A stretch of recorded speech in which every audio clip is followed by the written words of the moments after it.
اکبر کی پیدائش 15 اکتوبر 1542 کو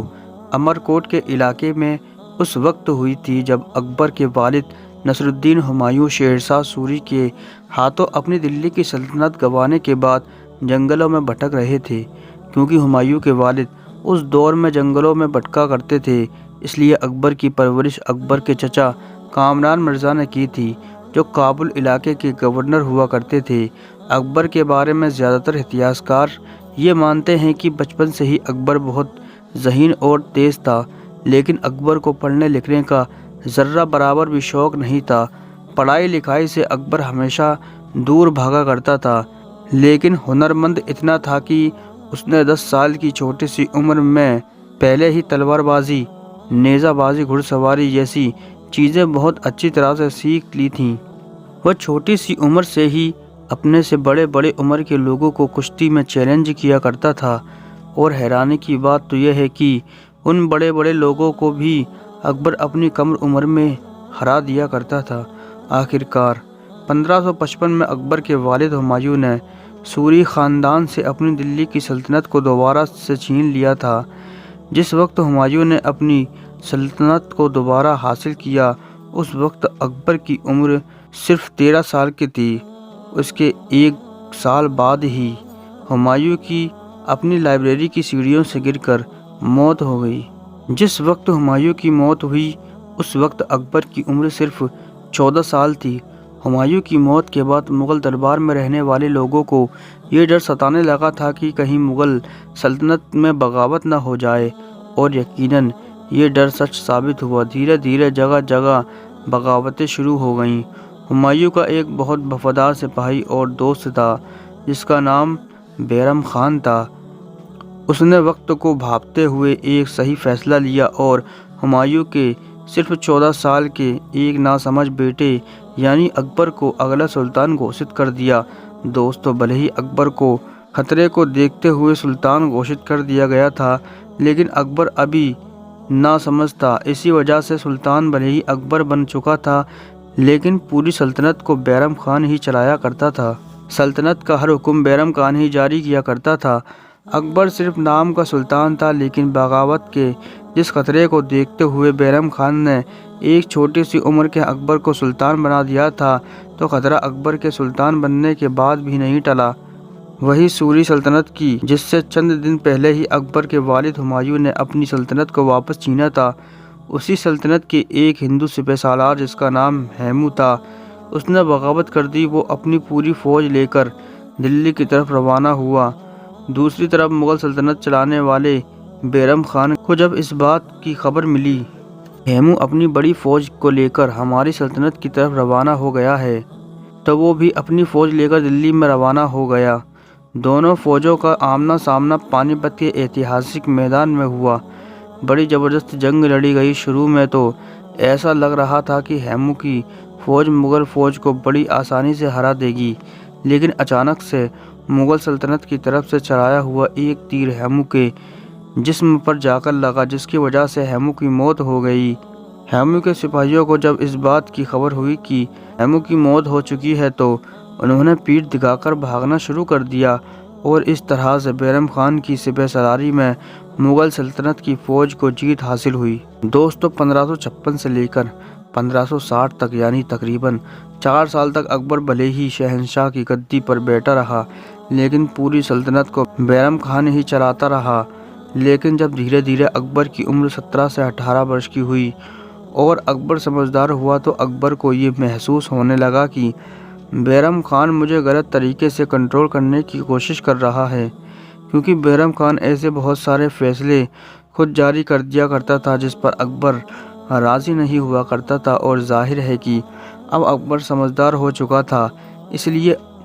وہ بھی چپ بیٹھنے والا نہیں تھا۔ اکبر کو جب محسوس ہوا کہ بیرم خان کی طرف سے پانی سر سے اوپر جا چکا ہے، تو اس نے بیرم خان کو وزیر اعظم کے پد سے ہٹا دیا، اور بیرم خان کو بہت سارا مال و دولت دے کر یہ مشورہ دیا کہ آپ حج کرنے چلے جائیں، کیونکہ بھلے ہی اکبر سیاسی معاملے میں بیرم خان سے مخالف ہو چکا تھا، لیکن وہ بیرم خان کی بہت زیادہ عزت کیا کرتا تھا، اور بیرم خان کو بابا کہا کرتا تھا۔ اور جب بیرم خان حج کے لیے روانہ ہو گئے تو کہا جاتا ہے کہ راستے میں ہی ان کے قافلے پر کسی نے حملہ کر دیا تھا، جس کی وجہ سے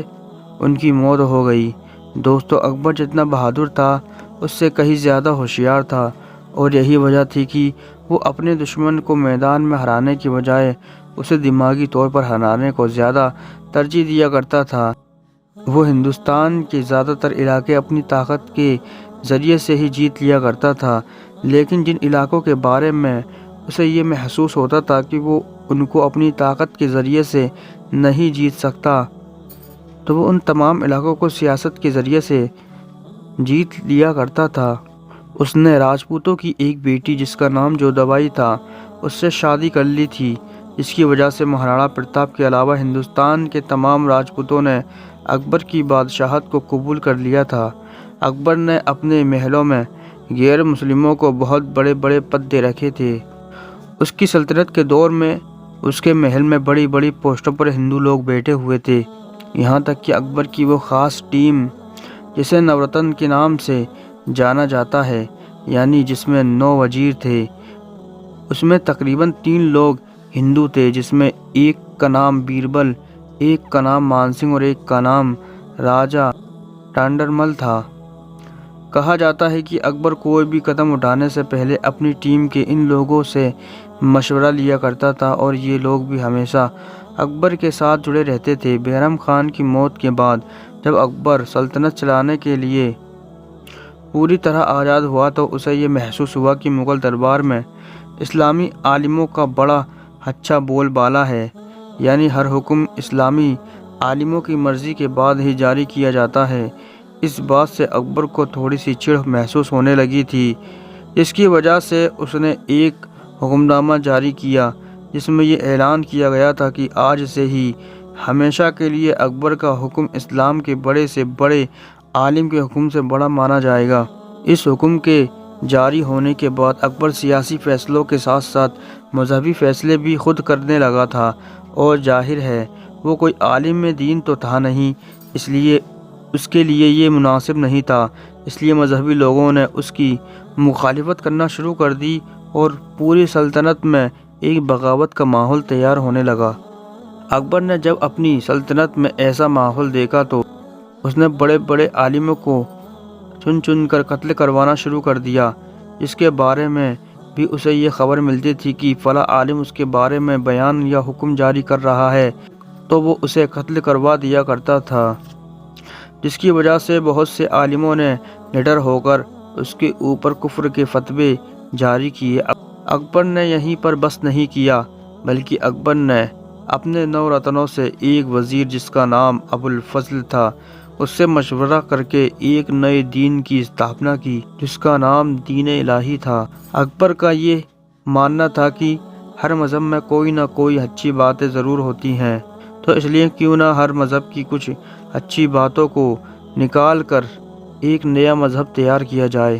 جس کے ذریعے سے تمام مذہبی جھگڑے بھی ختم ہو جائیں گے۔ لہٰذا اکبر نے اسی سوچ کو مد نظر رکھتے ہوئے دین الہی نام کے ایک مذہب کو تیار کیا گیا۔ اس مذہب میں اسلام کے ساتھ ساتھ اور دوسرے مذہبوں کی بہت ساری چیزوں کو بھی شامل کیا گیا تھا جسے اکبر اچھا مانتا تھا۔ اکبر کے اس مذہب کو سب سے پہلے بیربل اور ابو فضل جیسے وزیر نے ہی قبول کیا، لیکن ہاں اکبر کے اس مذہب کو ہندوستان میں رہنے والے لوگوں نے پسند نہیں کیا تھا۔ اکبر کے دور میں ہندو دھرم کے تعلق رکھنے والے لوگ اکبر کو بہت زیادہ اچھا ماننے لگے تھے۔ بہت سے لوگ اکبر کی پوجا کیا کرتے تھے۔ اکبر عیسائیوں کے ساتھ بھی پوجا کیا کرتا تھا اور ہندوؤں کے ساتھ بھی پوجا کیا کرتا تھا، اور مسلمانوں کے ساتھ مسجدوں میں نماز بھی ادا کیا کرتا تھا۔